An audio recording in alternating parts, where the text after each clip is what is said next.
Welcome back to update number 2 for the Sidekick project. I started by removing the front suspension as well as the front differential because those bits are broken on the black Sidekick.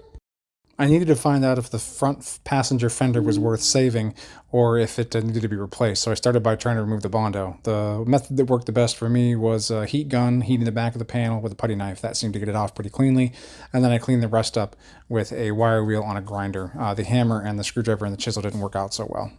The Bondo went about halfway up the passenger side fender, so they obviously had to layer that stuff on there pretty thick. They ended up having about 3/16 of an inch at the front by the core support to bridge the gaps. Instead of actually pulling out the crash damage, they just used the Bondo to do the gaps.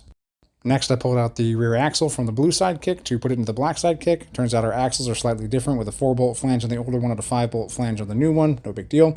Next, we've got springs that are slightly taller on the blue one, shocks that are slightly longer on the blue one, so I put those on the black Sidekick, and now we have an axle that actually works and rotates and does what it's supposed to do.